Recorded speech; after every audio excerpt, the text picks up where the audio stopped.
جوانترین سڵاتان لەبێت لە تەلەڤیزیۆنی پەروەردەیەوە هەواڵە پەروەردەکانتان پێشکەش دەکرێت. ڕوونکردنەوەیەک لە لیژنەی ڕێخستنی مەراسیمی ڕاگەاندنی ئەنجامی ئەزموونە گشتیەکان.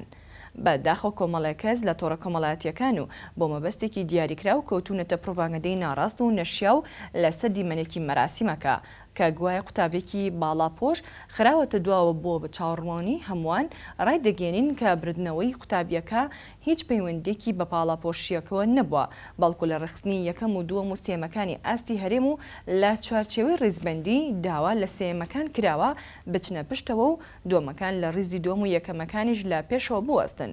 ئەم قوتابیەش ئاستی دۆمی بەدەست هێنابوو بۆیە برایە ڕیزی دووەم. ئەگەر هەر نیەتێکی دیکە هەبوویە ئەوە هەر لە سەرەتاو بە مەرج بانگێشمان دەکرد. ئەم پرۆپاگەندانە هەوڵەکە بۆ شارنەوەی ئەو سەرکەوتنەی پرۆسەی ئەزموونەکانی ئەم ساڵ کە ئاستی دەچون بە بەراوردی ساڵی ڕابردوو دوو بەرامبەرە. ئێمە لە وەزارەتی پەروەردە لە ئەمڕۆ ڕێکاری یاسای بەرامبەر هەر ناوزڕان و تەشهیرێک دەگرینە بەر و سکاڵای لەسەر تۆمار دەکەین. لە پای خزمەتکردنیان و ئەنجامدانی ئەرکەکانیان بە دڵسۆزانە و خەمخۆرانە مامۆستا دڵشاد عومەر بەڕێوەبەری گشتی پەروەردەی سلێمانی لە دیمانی بەڕێوەبەرایەتی گشتی خەڵاتی ڕێزلێنانی بەخشیە بەڕێوەبەری پرۆگرامەکان و هۆبەی هۆیەکانی فێرکردن. دوای پیرۆزبایی و دەستخۆشی بەڕێوەبەری گشتی هیوای بەردەوامی و سەرکەوتنی زیاتری بۆ خواستن لە کارەکانیاندا بۆ پێشخستنی کردی پەروەردە.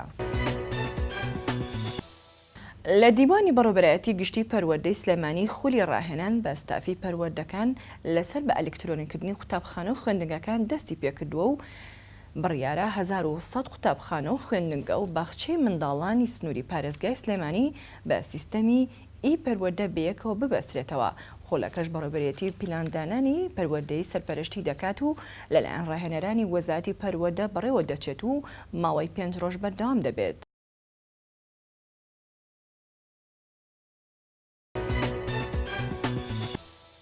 یەکێتی مامۆستایانی کوردستان مەرجی ئەندامەتی لە ڕێکخراوەکان ئاشکرا دەکات و بەرپرسێکی ڕێکخراوەکەش ڕەتی دەکاتەوە هۆکاری زیادبوونی ژمارەی ئەندامەکانیان بەهۆی پێدانی ئۆتۆمبیل بێت بە مامۆستایان بە شێوەی قیست.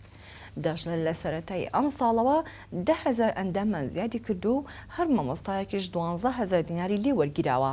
دڵشاد مەجید سەرۆکی لقی سلەیمانی یەکێتی مامۆستایانی کوردستان ڕایگەیاند هەر مامۆستایەک لە یەکێک لە ناوەندەکانی خوێندن وانە بڵێتەوە مافی بوونە ئەندامی لە یەکێتەکەمان هەیە. وتیشی هەر ئەندامێکی یەکێتی مامۆستایان لە کاتی پڕکردنەوەی فۆرمی ئەندامەتی بڕی 12,000 دیناری بۆ 2 ساڵ لێ وەردەگیرێت. دڵشاد مەجید ئاشکراشی کرد لە مانگی یەکی ئەم ساڵ گشتاندنێکمان بۆ ناوەندەکانی خوێندن کرد کە ئەندامەتی نوێ دەکەینەوە. لە سەرەتای مانگی شۆبات و مارکردنی ناوی تازای ئەندامەتیمان دەست پێ کرد و تا مانگی 5 2009 زیاتر لە 10,000 مامۆستا مافی ئەندامەتیان پێدراوە. وەزارەتی پەروەردە هەمانگی ڕێکخراوی بریتیش کانسڵی بەریتانی خولێکی 6 ڕۆژەی کردەوە. خولەکە لەژێر ناونیشانی پەرەپێدان و بەرزکردنەوەی ئاستی توانای توێژەرانی دەرونی کۆمەڵایەتی کرایەوە کە تێیدا توێژەران بە شێوەیەکی باشتر و زانستی بتوانێت هاوکاری قوتابیان و خوێندکاران بن لە ناوەندەکانی خوێندن.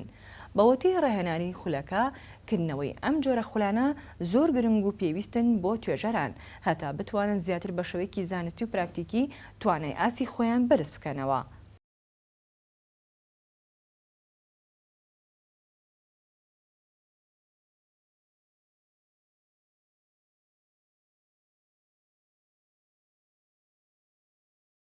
ئەم خولە 6 ڕۆژە خایانێ وەزارەتی پەروەردەی حکوومەتی هەرێمی کوردستان بە هەمانگی لەگەڵ بریتیش کانسڵ جێبەجێیەکە و سەرپەرشتێکە خولەکە زیاتر لە ساڵەکە ئامادەکاریەکانی دەستی پێکردووە. قۆناغێکم باڵبژاردننی ڕاهێنەرەکان و لە شاری هەولێر هەموو ڕاهێنەرە لە هەموو عێراقەوە ڕاهێنەرەکان خولیان بینیەوە و دوجار بوونەتە ڕاهێنەری ڕاهێنەران و ئێستا دێنەوە بۆ سەرجەم توێژەرانی دەرونی و کۆمەڵایەتی لە قوتابخانەکانی سنووری شاری سلێمانی و دەوروبەری ئەم ڕاهێناناکەن لە ژێر ناوی پەرەپێدان و بەرزکردنەوەی ئاستی توانایی توێژەرانی دەرونی کۆمەڵایەتی.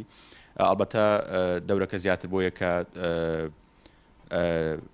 زانیاری تازەتر و زانیاری پراکتیکی تر بە توێژەرانی دەرونی کۆمەڵایەتی بدا بۆی کە بتوانن لە قوتابخانەکانە لە شوێنی کارەکانیان پراکتیکیکەن، چونکە ئێمە زانین دنیا لە گۆڕانایە ڕۆژ بە ڕۆژ کێشەکان ئالۆسترە بن و جیاوازترە بن لە کێشەکانی پێشوو بووە ئەمە پێویستی بۆیە کە تۆ زانیاری تازەترت پێ بێ و ئەبدەی تازت پێ بۆی کە بتوانانی بە شێوەیەکی زانستی بە شێوەیەکی پراکتیکی ڕوبەڕی و کێشانە بیتەوە ئەو کێشانە چارەسەرکەی لەو ژینگی کە تۆ کاری تیاکەی.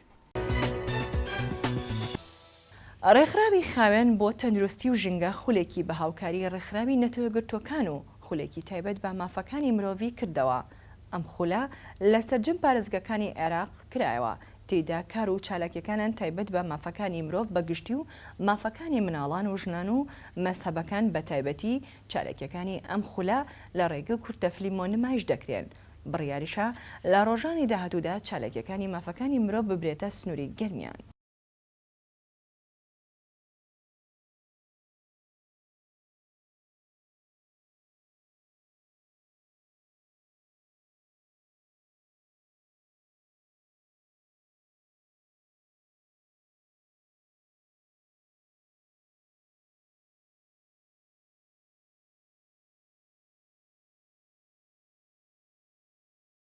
ئەمڕۆ ڕێکخراوی خاوێن بۆ تەندروستی و ژینگە لەگەڵ UN تایبەت بە مافەکانی مرۆڤ لە عێراق و کوردستان ئەم چالاکەی ئەنجام داوە. ئەم چالاکە تایبەتە بە مافەکانی مرۆڤ لە عێراق کە تێیدا باسی مافەکانی مرۆڤ دەکات. لە ناویا باسی مافی مناڵان و مافی ژنان و مافی ئەدیانەکانی دیکە واتە بە شێوەیەکی گشتی باسی مافی مرۆڤەکات. ئەم چالاکە لە سەرجەم پارێزگاکانی عێراق لە ڕێگەی UN-ەوە ئەنجام دراوە. ئێمەژە ڕێکخراوی خاوێن بۆ تەندروستی و ژینگە لە وەرزی نوێی کارکردنماندا مەبەستمان بۆ کە کار لە سەر ژینگەی کۆمەڵایەتی بکەین. ئەمڕۆ کە 24 مانگە لە شاری سلێمانی ئەنجام دەدرێت و 26 مانگ لە گەرمیان ئەنجام دەدرێت. ئەم چالاکە بریتیە لە نمایشکردنی دا کورتە فلم تایبەت بەو بابەتانەی کە پەیوەستن بە مافی مرۆڤەوە و دواتر پانێڵێک ئەنجام دەدرێت بۆ کەسایەتێکی ئاینی کە تەمسیلی زۆرینەی ئەدیانەکانی عێراق بکات و بەشێکی زۆر لە ئەدیانەکان لێرە بەشدارن و بەشداری زۆرێک لە ڕێکخراوەکانی کۆمەڵگەی مەدەنی چالاکێکی بواری کۆمەڵگەی مەدەنی تایبەت بە مافی مرۆڤ و کەسێکیشمان ئەبێت کە لەسەر مافی مناڵان قسە ئەکات. لە تەلەڤیزۆنی پەروەردەیەوە هەواڵە پەروەردەیەکانمان پێشکەشکردن خواتان لەگەڵ.